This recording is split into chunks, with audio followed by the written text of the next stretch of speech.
Hi everyone, welcome to the visual guide for AAC Light-Heavyweight M4. This is the fourth newest raid encounter made available by patch 7.01 in Final Fantasy XIV Dawntrail. While this boss's electrifying physique is enough to have you bolt in a sidewise direction, no need to start a witch hunt. Here to help you get your spark back, my name is Mistech and I'll be your raid guide. The encounter begins with Wrath of Zeus, a cast that will deal high raid-wide damage, shield and heal as necessary. When the boss casts sidewise spark, players will need to identify which side of the boss is glowing and has electrope flying all over it, and move to the opposite side to avoid the incoming attack. The boss will jump to the center and cast Shadow Sabbath. A ring will appear and float down onto the platform, revealing within it a clone of the boss. This clone will be casting a sidewise spark, as indicated by the glowing electrope on one of its sides. Players will need to move to the opposite side of the clone to avoid getting hit. This will occur throughout the encounter, so be sure to keep an eye out. Wicked Jolt will mark the primary target for a line tank buster. Stay away from others, pop a cooldown, and heal through the damage. Periodically, the boss will leap to the north edge of the platform and form a massive electrope gun. She will then target 3/4 of the platform, either on the left or the right, depending on which way she's holding her gun. This will deal damage to anyone caught in the area and eventually destroy the platform, so all players will need to move to the safe section of the platform as quickly as possible. The boss will then leap to the center of the remaining platform and begin to cast Threefold Blast. 3 circle markers will appear over her gun, indicating the direction of each incoming blast. Players will need to memorize this blast pattern and position on the opposite side to avoid each hit. The blasts are pretty quick once they start, so make sure you're not moving too far to dodge each attack.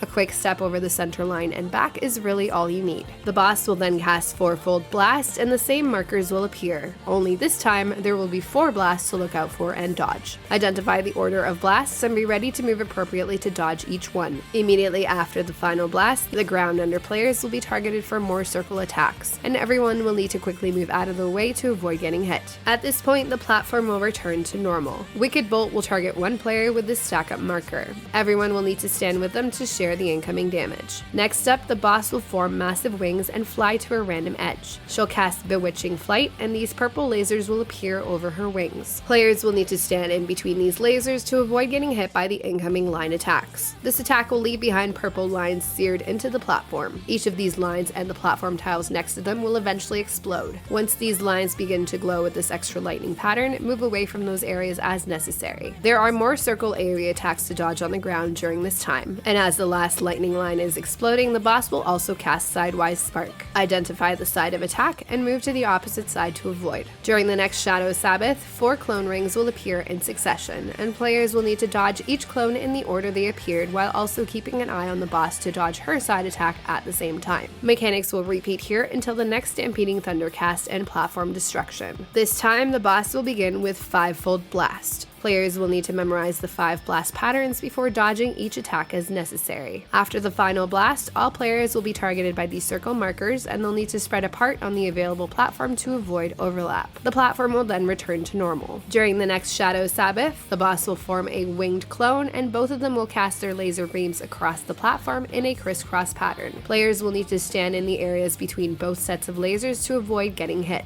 Intersecting thunder lines will begin to glow and players will need to move away from these areas to avoid the incoming explosions. Once the last set of thunder lines explodes, the boss will cast Witch Hunt. This will cause a number of circle AoEs to appear either from the center out to the edge or from the edge in towards the center. Whichever pattern appears, players can stand close to the first few circles to spawn, wait for the attack to start going off before moving into that area to dodge the remainder of the attacks. This attack is immediately followed by Soaring Soul Press, and another player is marked for stack up. Stand together here to share the damage and heal as necessary. Her mechanics will repeat until the next Stampeding Thunder and platform destruction mini-phase. The boss will then instead leap to the north edge of the remaining platform and begin to cast Wicked Hyper Cannon, targeting a player with this lineup marker. Stand together and pop some cooldowns to share the damage of 10 raid-wide hits. This is followed by 2 sets of AoE ground circles that players will need to move away from. The boss will then cast another Hyper Cannon again, and healers will need to deal with yet another 10 hits of raid-wide damage. Another 2 sets of ground AoE circles to dodge until the next Hyper Cannon cast. As you can see, this will repeat until the boss is down. If you have any questions or comments, please let me know. Up next, we'll dive into Savage. As always, thanks for watching. Till next time.